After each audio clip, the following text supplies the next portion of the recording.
salaamo saaxiibayaal meel kastoo aad joogtaan halkan waa channelka dabagalka wararka waa 11 bisha labaad sanadka 2022 qodobada ugu waaweyn warkeenana waxaa ka mid ah hay'adaha amniga oo qariyay khasaaraha qaraxii ka dhacay Muqdisho iyo xogo dheeri ah oo laga helayo ergada wax ku noqotay qaraxaasi shalay ka dhacay Muqdisho Axmed Madoobe iyo Saciid Deni oo hakiyay oo doorashadii golaha shacabka taliyihii madaxweyne Farmaajo uu shaqada ka joojiyay oo hawshiisii sii wata koonfur galbeed oo qaaday tallaabo ay ku soo gabagabaynayso doorashada Baraawe Soomaaliya oo codsatay in baritaan lagu sameeyo geerida muwaadiniin Soomaaliya oo ku geeriyooday dalka Turkiga iyo Trump oo lagu eedeeyay inuu baxsaday waraaqadihii sirta ahaa ee ku saabsanaa kulankii uu la yeeshay Kim Jong-un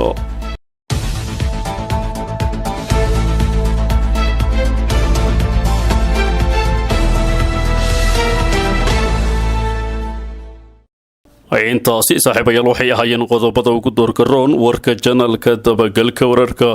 aad ku cusub tahay channelkan ku soo biiro subscribe sar muuqaalkan like sar share kare oo la wadaag saaxiibada aad ku maasan tahay inaad ka mid tahay saaxiibada dhawey channelkan haatan aan idinku reejiyo waryaheena oo noo soo gudbinaya wararkaasi oo faahfaahsan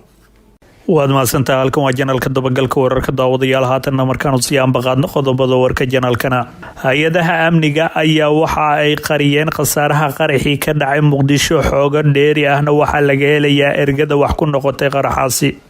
hay-adaha amniga dowladda federaalka Soomaaliya ayaa qariyeen khasaaraha ka dhashay qarax ismidaamin ahaa oo ka dhacay gudaha magaalada Muqdisho gaar ahaan isgoyska ceel gaabta kaas oo waxyeelo ka soo gaaray erga ka soo jeeda Somaliland sida xogta lagu helay waxa qaraxaasi uu haleelay gaari bas oo kamid ahaa kuwii la socdeen ergadaasi waxaana dhaawacyo qaarkood culus ay yihiin ka soo gaaray ku dhawaad 8 dumar ah oo ka soo jeeda deegaanada Somaliland gaar ahaan magaalada Burco oo kamid ah ergada ka qaadanaysa doorasho shalay ka dhacday Muqdisho hablaha ergada ahaa qaarkood ee qarax ismiidaaminta ku dhaawacmeen ayaa lagula tacaalayaa isbitaalka Digfaar ee magaalada Muqdisho waxaana la sheegay in laba kamid ah ay qabaan dhaawacyo culus oo qaliin ay galeen iyadoona bulshada lagu hadlayo xaaladooda qaarkoodna ay ahaayeen dad aad looga yaqaano baraha bulshada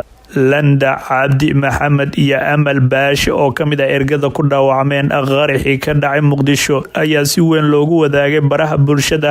ee dadka ka soo jeeda Somaliland waxaana duco loo diray hablahan dhaawacmay iyadoona la isweydiinayo sababta keentay in dowladda iyo hay'adaha amniga ay qariyaan dhibaatadaasi warbaahinta dowladda ayaa soo hadal qaadeen warka qaraxa weyn ee ka dhacay Muqdisho iyo khasaaraha uu geystay waxayna ciidamadu diideen inay suxufiyiin tagaan goobta qaraxa iyadoona tacadi kula kacay wariyaasha qaarkood afayeenka booliska Korneel Cabdi Fataax Aadan Xasan oo war kooban ka soo saaray qaraxaasi waqtigii uu dhacay kadib ayaa ka gaabsaday inuu ka hadlo khasaaraha qaraxu geystay qaraxa ayaana u muuqday mid hay'adaha amniga ee go'aansadeen inay qariyaan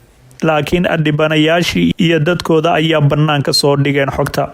Aamin ambalaas oo gaadiidkooda gurmadka ee goobta gaareen ayaana sheegay inay qaadeen 6 qof oo meed ah iyo 13 qof oo dhaawac sida uu sheegay madaxa Aamin ambalaas Dr. Cabduqaadir Cabdiraxmaan dhinaca kale Al-Shabaab oo sheegatay mas'uuliyadda qaraxa ayaa war ee ka soo saarta ku sheegtay in qaraxa ay ku dishay 11 qof oo iskugu jira ergo iyo ciidamo ka tirsan kuwa booliska Soomaaliya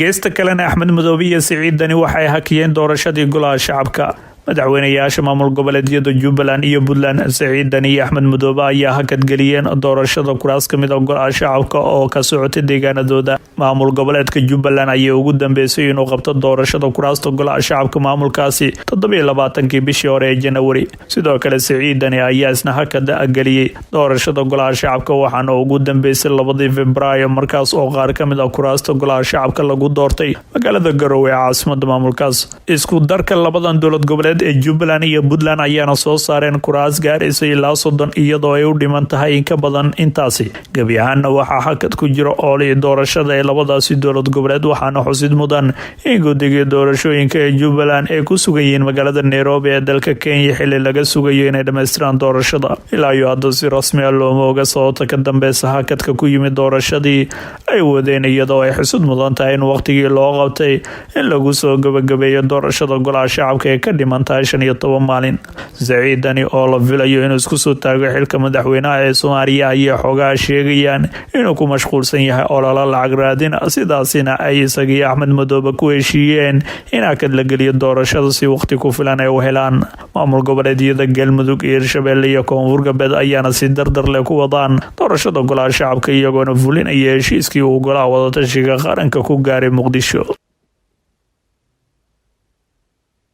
taliyihii madaxweyne farmaajona shaqada ka joojiyay hooshiisa ayuu iska wataa. Waxaa magaalada Muqdisho shalay ka dhacday xaflad dabaaldeg ah oo lagu xusayo sanad guuradii ka soo wareegtay aas-aaska ciidanka badda. Xafladan waxaa ku cusbaa oo hadal heen abuuray Generaal Cabdixamiid Maxamed Dirir oo horey sida la baahiyaba shaqada laga joojiyay. Generaal Dirir ayaana ka soo muuqday khudbad uu ka jeediyay xaflada 57 guuradii ka soo wareegtay yagleelidii ciidanka badda Soomaaliya. Generaal Dirir ayaana kulankaasi ka sheegay in wax badan iska bedeleen ciidanka oo maalinba maalinta ka dambeysay ay sii horumarinayaan. Ciidamadeena badda waanu tayeenay, waqtigii kheyraadka badeena la boobi jiray wuu dhamaaday. Inta aan xilka joogo meesha na loogu dhiibay na loogu imaan maayo ayuuna yiri Generaal Cabdixamiid. Generaalka ayaana ah taliyaha ciidanka badda ee Soomaaliya. Waxaase hadal heen abuurtay in la arko isaga oo hooshiisa wata kadib shaqo joojintii uu ku sameeyay Maxamed Cabdullaahi Farmaajo. Wuxuu madaxweynaha shaqo joojinta taliya Cabdixamiid Maxamed Dirir uu ku sababeeyay in ay muhiim tahay in tallaabadaasi laga qaado inta laga dhameystirayo gal baaritaanka ciidanka xooga dalka Soomaaliyeed ee ku aadan tuhun ku tagrifal dhul danguuda oo ay leeyihiin ciidanku xilligii khilaafka ka dhex taagnaa Farmaajo iyo Roble. Dhammaadkii sanadkii tagay ahayd markii taliyaha ciidamada badda Soomaaliya Cabdixamiid Maxamed Dirir uu ra'iisul wasaaraha Soomaaliya Maxamed Xuseen Roble ku eedeeyay inuu guri raaxa ka dhisanayo dhul uu sheegay inay leeyihiin ciidamada badda dalka. taliya Cabdixamiid waxa uu sheegay in ciidamada badda Soomaaliya oo leh hanti badan oo kala duwan waxaa nasiib daraa in ciidankii badda dhulkiisa oo aad u jeedaan meeshii uu ciidanka ka dhisan lahaa xafiisyada in dan shakhsiyadeed loo qaato ayuu yiri. Waxaa dantaasi shakhsiga ah oo la rabo in lagu dhisto guryo lagu raaxeysto lagu nasto ay hormuud u yihiin madaxda qaranka ugu sareysa. Waxaa nasiib daraa oo ciidankii badda iyo difaacii ceebaha ee xooga dalka Soomaaliyeed ay dhabarjab iyo moraal jabba ku noqotay in dhulkoodii ay boob ku dhisanayaan madaxdii qaranka ugu sareysa oo ugu horeeyo ra'iisul wasaaraha qaranka Maxamed Xuseen Roble ayuu yiri taliyaha ciidanka badda Soomaaliya Cabdixamiid Maxamed Dirir waqtigaas. Dhanka kale wasiirka wasaaradda amniga Cabdullaahi Maxamed Nuur ayaa qoraal uu diray agaasimaha hay'adda socdaalka iyo jinsiyadaha Soomaaliya ee taliyaha booliska garoonka aadan cadda ku amray in aanu safri karin taliyaha ciidanka badda Soomaaliya Cabdixamiid Maxamed Dirir maadaama loo haysto qoraalkaasi lagu sheegay ku xadgudubka hantida qaranka iyo musuqmaasuqa hantida shacabka. waxaanu isku daynay inaan wax ka ogaano waxa iska bedel go-aankii dowladda shaqo joojintiisa iyo weliba arinkii ku saabsanaa inaanu dalka ka bixi karin, laakiin wax jawaaba kama aanun helin mas-uuliyiintii kala duwana aan xiriirka la sameyn ee ka tirsan dowladda Soomaaliya. geesta kalena Koonfur Galbeed waxa ay qaaday tallaabo ay kusoo gabagabeynayso doorashada Baraawe. guddiga doorashooyinka heer dowlad goboleed ee Koonfur Galbeed ayaa shaaciyay liiska 13 kursi oo deegaan doorashadoodu tahay magaalada Baraawe ee gobolka Shabeellada Hoose.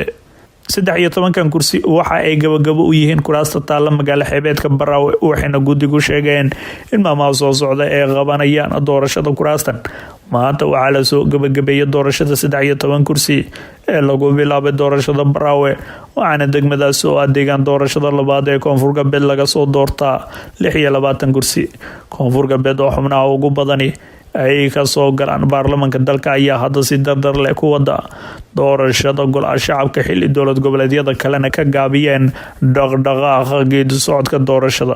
doorashada Baraawe waxaa loo diiday warbaahinta iyadoo aan la xadeyn sababta rasmiga, hase yeeshee waxaa qarsooneen in musuqmaasuq iyo xisdabamarin badan ay ka jirto doorashada ka socota dalka.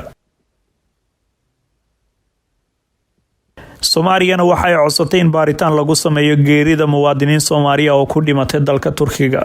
qoraal ka soo baxay wasaaradda arrimaha dibadda dalka Soomaaliya ayaa lagu sheegay in dowladda Soomaaliya ay ka codsanayso wadamada caalamka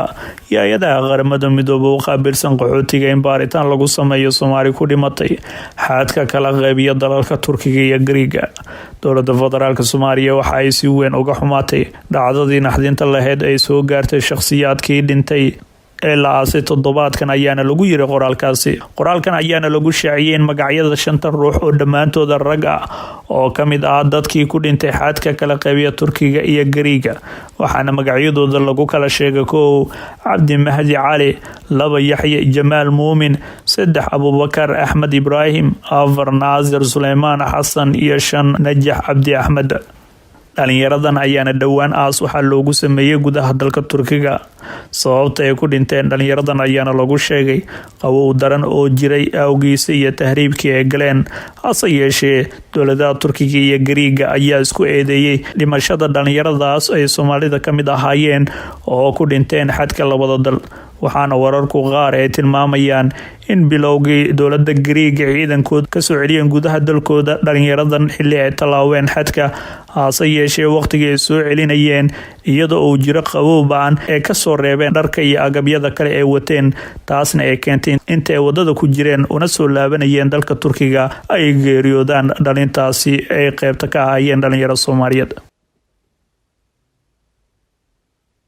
waa hagaagay daawadayaal imikana waxaanu eegaynaa Trump ayaa lagu eedeeyay in uu baxsaday waraaqadihii sirta ahaa ee ku saabsanaa kulankii uu la yeeshay Kim Jong Un.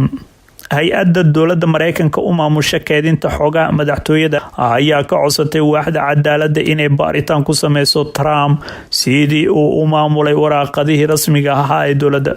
madaxweynayaasha Mareykanka waxaa looga baahan yahay sharciga inay ku wareejiyaan dhammaan waraaqadahooda dukumentiyadooda shaqo iyo waliba emailkooda ku aadan keedka qaranka balse saraakiisha hay-adan ayaa sheegay in madaxweynihii hore uu si sharci daraa u jeexjeexay dukumentiyo badan oo muhiim ah.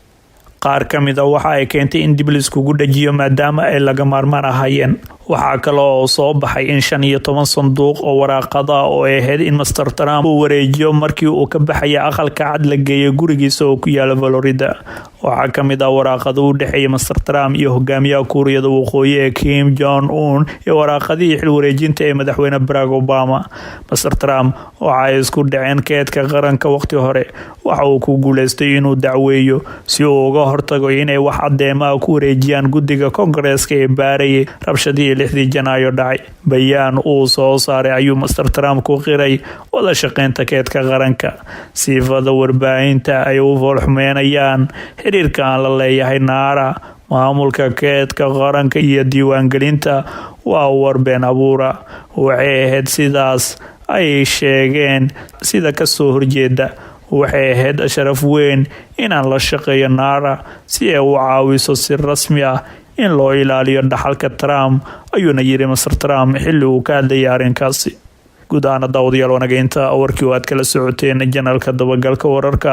fadlan hadaan nagu cusubtiin nagu soo biro subscribe saara janaalkan si aad uga mid noqotaan saaxiibada sida joogtada u hela wararka iyo warbixinada 24 saac halkan ku baahina aragtidiina halkaas noogu reeba muuqaalka share gareeya laagtiina waa inoo muhiim daawadayaal wana ku mahadsantiin daawashada iyo la socodka warka janaalka dabagalka wararka.